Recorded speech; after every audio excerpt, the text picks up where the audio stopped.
আমার প্রিয় সকল ছাত্রছাত্রীকে অনলাইন টিউশনের আরও একটি নতুন ভিডিওতে স্বাগত জানাই। আজকের ভিডিওতে আমি তোমাদের ক্লাস 6-এর ইতিহাস অর্থাৎ অতীত ও ঐতিহ্যর যে বইটি রয়েছে তার 3 নম্বর অধ্যায়ের 1 ও 2 নম্বরের যতগুলো কোশ্চেন হয় সে সব কোশ্চেনগুলি সমাধান করাবো। চলো তাহলে আজকের ভিডিওটি শুরু করি। আমাদের কিন্তু 1 নম্বর অধ্যায় এবং 2 নম্বর অধ্যায়ে যে শর্ট কোশ্চেনগুলি রয়েছে সেগুলো কিন্তু অলরেডি সমাধান হয়ে গিয়েছে। যদি তোমরা সেই ভিডিওগুলি না দেখে থাকো তাহলে প্লেলিস্টে গিয়ে তোমরা দেখে নিতে পারো। আজকে আমি তোমাদের এই 3 নম্বর অধ্যায় অর্থাৎ ভারতীয় উপমহাদেশের প্রাচীন ইতিহাসের ধারণা যে অধ্যায়টি রয়েছে তার যত ইম্পর্টেন্ট 1 এবং 2 নম্বরের কোশ্চেন হয় সেগুলি আমি তোমাদের সমাধান করাবো। এখানে দেখো 3 নম্বর অধ্যায়টি রয়েছে ভারতীয় উপমহাদেশের প্রাচীন ইতিহাসের ধারণা। এখান থেকে কি শর্ট কোশ্চেন হয় সেগুলো কিন্তু আমি অলরেডি খাতায় লিখে নিয়েছি। এবার আমি তোমাদের এগুলোকে সমাধান করার চেষ্টা করব। এখানে দেখো কিছু প্রশ্ন এখানে রয়েছে এবং তার উত্তরও কিন্তু তোমাদের অলরেডি দেওয়া রয়েছে। এখানে 1 নম্বর কোশ্চেন যেটা রয়েছে সেটার দিকে লক্ষ্য করো। কি বলা হয়েছে? মানুষ লেখার প্রয়োজনে কি তৈরি করেছিল? মানুষ যখন লেখার প্রয়োজন হলো তখন সে কোন জিনিসটা প্রথম তৈরি করেছিল? উত্তর কি হচ্ছে দেখো, বর্ণ বা লিপি। মানুষের যখন আমাদের লেখার প্রয়োজন হয় তখন আমাদের কিসের দরকার হয়? বর্ণ। আমরা যখন বাংলাতে লিখছি তখন কিন্তু আমাদের প্রত্যেকটা বর্ণের প্রয়োজন হয়েছে, অ আ ক খ এই সমস্ত বর্ণগুলি প্রয়োজন হয়েছিল। ঠিক সেরকম মানুষের লেখার প্রয়োজনে তৈরি করেছিল কি? বর্ণ বা লিপি। তারপরে 2 নম্বর যে কোশ্চেন রয়েছে দেখো, এটা তোমাদের একটু ভেরি ইম্পর্টেন্ট কোশ্চেন।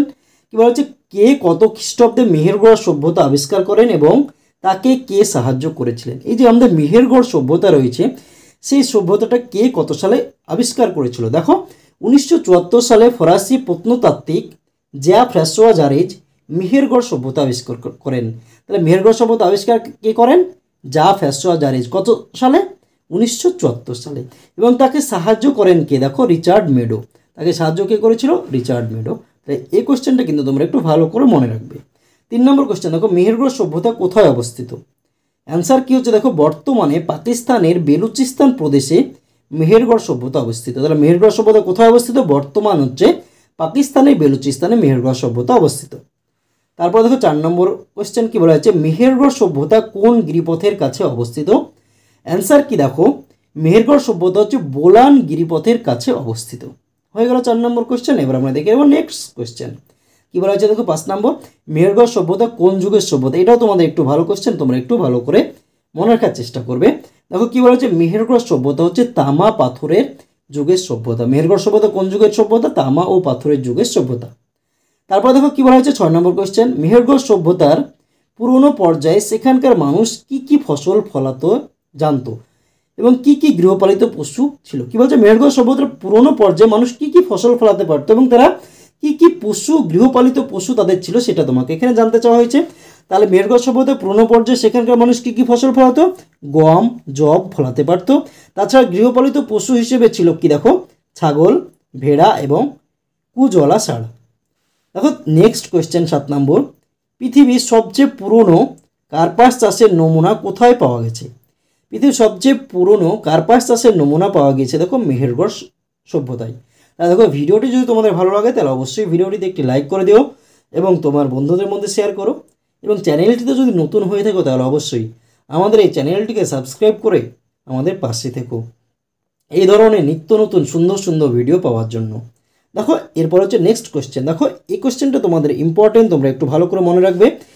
মহেঞ্জোদারো সভ্যতা কে কত সালে আবিষ্কার করেন? মহেঞ্জোদারো সভ্যতা আবিষ্কার করেন কে? দেখো রাখাল দাস বন্দ্যোপাধ্যায় 1922 সালে মহেঞ্জোদারো সভ্যতা আবিষ্কার করেন। দেখো তোমরা কিন্তু ভালো করে মনে রাখবেন যে মহেঞ্জোদারো সভ্যতা কে আবিষ্কার করেন? রাখাল দাস বন্দ্যোপাধ্যায়। কত সালে? 1922 সালে।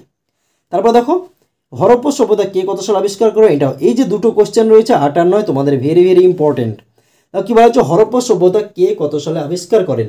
হরপ্পা সভ্যতা দেখো দয়ারাম সাহানি 1921 সালে হরপ্পা সভ্যতা আবিষ্কার করেন। কি আবিষ্কার করেন? দয়ারাম সাহানি। কত সালে? 1921 সালে। তারপর দেখো 10 নম্বর কোশ্চেন কি বলা হয়েছে, সিন্ধু সভ্যতাকে পরবর্তী সময় কি সভ্যতা বলা হতো? কি বলা হতো? সিন্ধু সভ্যতাকে পরবর্তী সময় বলা হতো হরপ্পা সভ্যতা। দেখো 10 নম্বর কোশ্চেন কিন্তু আমাদের অলরেডি হয়ে গেল। এবার আমরা দেখে নেব নেক্সট কোশ্চেন। কি বলা হয়েছে, কত খ্রিস্টাব্দে আলেকজান্ডার ক্যানিংহাম হরপ্পা সভ্যতায় গিয়েছিলেন? কত সালে আলেকজান্ডার ক্যানিংহাম হরপ্পা সভ্যতায় গিয়েছিলেন? 1855 খ্রিস্টাব্দে। নেক্সট দেখো হরপ্পা সভ্যতা কোন যুগের সভ্যতা? হরপ্পা সভ্যতা হচ্ছে প্রায় ইতিহাস যুগের সভ্যতা, একে তাম্র বন যুগের সভ্যতাও বলা হয়। হরপ্পা সভ্যতা কি? প্রায় ইতিহাস যুগের সভ্যতা, একে তাম্র বন যুগের সভ্যতাও কিন্তু বলা হয়। হরপ্পা সভ্যতা কোন নদীর তীরে গড়ে উঠেছিল? এটা তোমাদের ভালো কোশ্চেন। হরপ্পা সভ্যতা গড়ে উঠেছিল কোন নদীর তীরে? সিন্ধু নদীর তীরে কিন্তু হরপ্পা সভ্যতা গড়ে উঠেছিল।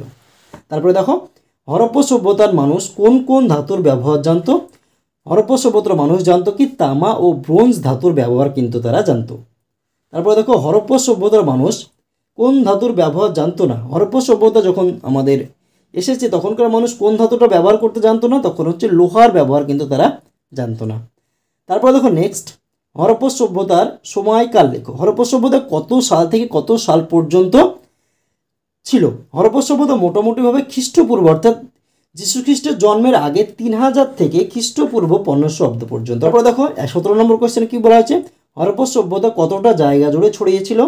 হরপ্পা সভ্যতা 7 লক্ষ বর্গ কিমি অঞ্চল জুড়ে কিন্তু হরপ্পা সভ্যতা ছড়িয়েছিল। তারপরে দেখো নেক্সট, ভারতীয় উপমহাদেশে কোথায় প্রথম নগর গড়ে উঠেছিল?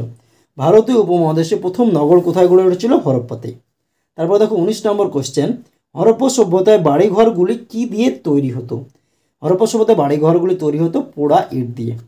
নেক্সট দেখো, হরপ্পা সভ্যতায় কোন এলাকার সিটাডেল ছিল না? কোন জায়গাতে হরপ্পা সভ্যতায় সিটাডেল ছিল না? চানহু দাড়োতে সিটাডেল কিন্তু ছিল না। তারপর দেখো, হরপ্পার মানুষ কোন পশুর ব্যবহার জানতো না?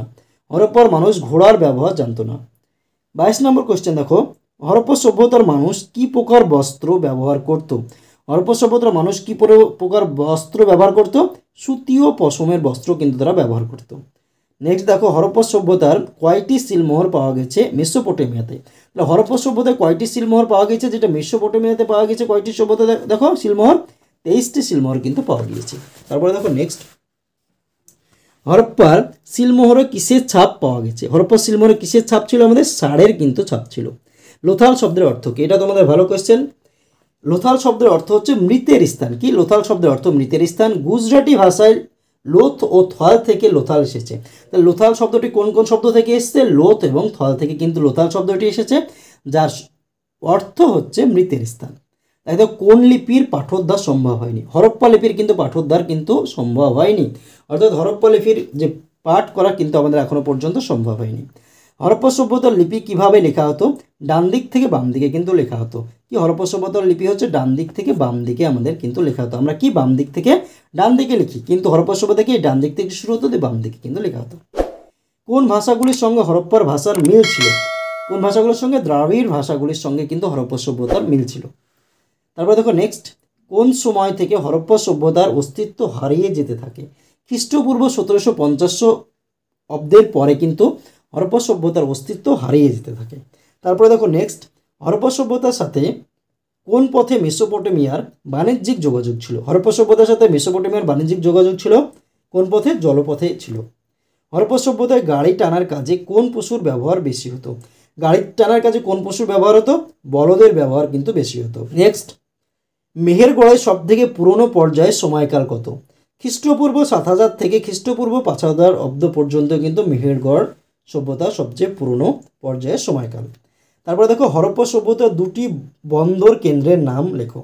কি? দেখো, হরপ্পা সভ্যতার দুটি বন্দর কেন্দ্র হলো লোথাল ও কালিবঙ্গান।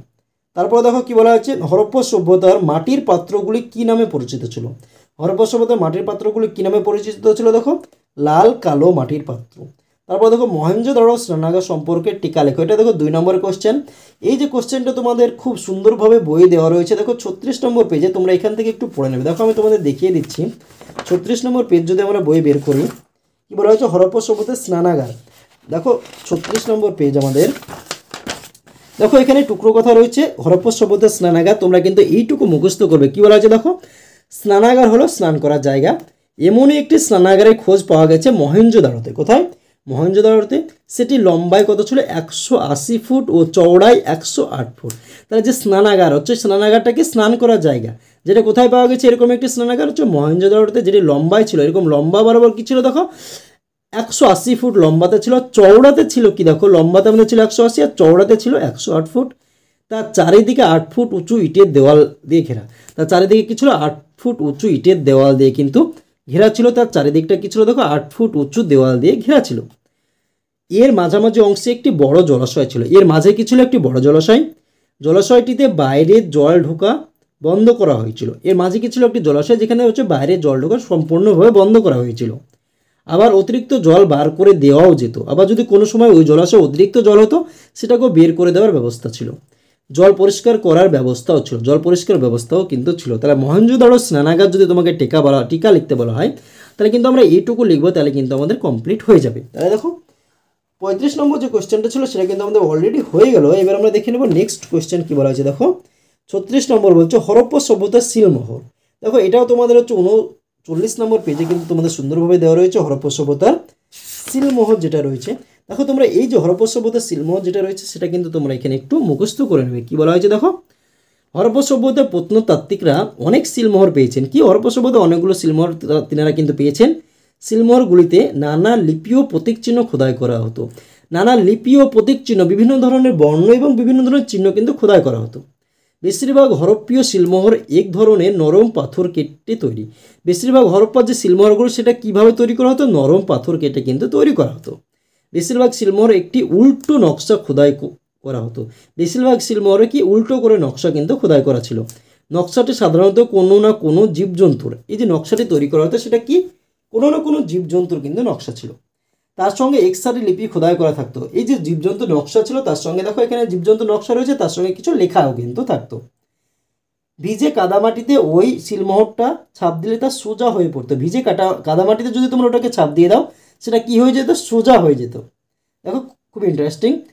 সিলগুলো বানানোর পরে যেগুলোতে এক রকমের সাদা জিনিস মাখানো হতো। কি বলছে? সিলগুলো বানানোর পর সেগুলোতে এক রকমের সাদা জিনিস কিন্তু মাখানো হতো। দেখো এখানে কিন্তু যখন ছাপ দিতে তখন সোজা হয়ে যেত। যদি তোমরা ইট ভাটায় যে ইট তৈরি করে তার ফরম্যাটটা যদি দেখো তাহলে কিন্তু যে নামটা সেটা কিন্তু উল্টোভাবে লেখা থাকে। যখনই তোমার ওটা ইট কাদা হচ্ছে ওখানে দেওয়া হয় এবং সেটা ইটে পরিণত হয় সেটা কিন্তু সোজা হয়ে যায়। ঠিক সেরকমই কিন্তু এখানেও কিন্তু করা হতো। তারপর সেগুলো পোড়ানো হতো। কী বলা হচ্ছে দেখো, তারপর সেগুলোকে কী করা হতো? পোড়ানো হতো। ফলে খুবই শক্ত হয়ে যেত শিলগুলি কী হয়ে যেত? খুব শক্ত। পোড়ানো হলেই শক্ত হয়ে যাবে। বেশিরভাগ সিলমোহরে এক সিংওয়ালা একটি কল্পিত প্রাণীর ছাপ দেখা যায়। বেশিরভাগ সিলমোহরে কি এক সিংওয়ালা একটি কল্পিত প্রাণীর ছাপ কিন্তু দেখা যায়। তাছাড়া অন্যান্য ছাপও ছিল। শুধু এক সিংওয়ালা প্রাণী নয়, তার সঙ্গে অন্যান্য ছাপও কিন্তু ছিল। তার মধ্যে কিন্তু এক সিংওয়ালা একটি প্রাণীর ছাপ বেশি দেখা যায়। সিংওয়ালা মানুষ, ষাঁড়, গাছ ও জ্যামিতিক নকশা খোদাই করা সিলমোহর পাওয়া গেছে। সিলমোহরগুলি থেকে হরপ্পার অর্থনীতি ও ধর্ম বিষয়ে অনেক কিছু জানা যায়। এটা কিন্তু তোমরা মুখস্থ করে নেবে এই পেজের ক্ষেত্রে, তাহলে কিন্তু তোমাদের হয়ে যাবে। তারপর দেখো নেক্সট কোয়েশ্চেন কী আছে আমাদের। মেহেরগড়ের সমাধি প্রথা কেমন ছিল? দেখো মেহেরগড়ের সমাধি প্রথা কেমন ছিল? মেহেরগড়ের সমাধিতে মৃতদেহকে সোজাসুজি বা কাত করে শুইয়ে দেওয়া হতো। মেহেরগড়ে যে সমাধি দেওয়া হতো তাদেরকে মৃতদেহকে কী করা হতো? সোজাসুজি বা কাত করে শুয়ে দেওয়া হতো। মৃতের সঙ্গে শাক বা পাথরের গহনা, কুড়ুল ইত্যাদি নানা জিনিসপত্র দেওয়া হতো। তার সঙ্গে কী দেওয়া হতো? যে শাক বা পাথরের গহনা, কুড়ুল ইত্যাদি তার সঙ্গে কিন্তু দিয়ে দেওয়া হতো মৃতের সঙ্গে। এছাড়া নানা গৃহপালিত পশু সমাধিতে দেওয়া হতো। এছাড়া বিভিন্ন ধরনের গৃহপালিত পশু যেগুলো ছিল সেগুলো কিন্তু সমাধির মধ্যে দিয়ে দেওয়া হতো। মৃতদেহকে লাল কাপড় জড়িয়ে লাল রং মাখিয়ে সমাধি দেওয়া হতো। কী করা হতো? মৃতদেহকে লাল কাপড় জড়িয়ে এবং লাল রং মাখিয়ে কিন্তু তাকে সমাধি দেওয়া হতো। তারপর দেখো সিটাডেল, তোমাদের এটা ভালো কোয়েশ্চেন। সিটাডেল কাকে বলে? হরপ্পা সভ্যতার বসতি অঞ্চল দুটি ভাগে বিভক্ত ছিল, উঁচু অঞ্চল এবং নিচু অঞ্চল। উঁচু এলাকাকে প্রত্নতাত্ত্বিকরা বলেন সিটাডেল। তাহলে কী বলা হতো? হরপ্পা সভ্যতার বসতি অঞ্চল দুটি ভাগে বিভক্ত ছিল, একটা ছিল উঁচু অঞ্চল, একটা ছিল নিচু অঞ্চল। তার মধ্যে যেটা উঁচু অঞ্চল সেগুলোকে প্রত্নতাত্ত্বিকরা কী বলেছেন? সিটাডেল বলেছে। তারপর দেখো 39 নম্বর কোয়েশ্চেন, হরপ্পা সভ্যতার মৃতদেহকে কী করা হতো? হরপ্পা সভ্যতার মৃতদেহ সমাধি দেওয়া হতো। হরপ্পা সভ্যতা যারা মারা যেত তাদেরকে কী করতো? সমাধি দেওয়া হতো। মৃতদেহের মাথা উত্তর দিকে করে শুয়ে রাখা হতো। যে মরে গেল তার মাথা কী করা হতো? উত্তর দিকে করে শুয়ে রাখা হতো। সমাধির ভিতরে গহনা ও মাটির পাত্র রাখা হতো। তাছাড়া যে সমাধি দেওয়া হতো তার ভিতরে কী কী রাখা হতো? বিভিন্ন ধরনের গহনা এবং মাটির পাত্র কিন্তু রাখা হতো। তাহলে দেখো আজকের ভিডিওতে আমি তোমাদের ক্লাস 6-এর 3 নম্বর অধ্যায় অর্থাৎ ভারতীয় উপমহাদেশের প্রাচীন ইতিহাসের ধারণার যে অধ্যায়টি ছিল তার 1 এবং 2 নম্বরের যে কোয়েশ্চেনগুলি ছিল ইম্পর্টেন্ট কোয়েশ্চেন সেগুলো আলোচনা করলাম। ভিডিওটি যদি তোমাদের ভালো লাগে তাহলে অবশ্যই ভিডিওটিতে একটি লাইক করে দিও এবং তোমার বন্ধুদের মধ্যে শেয়ার করো।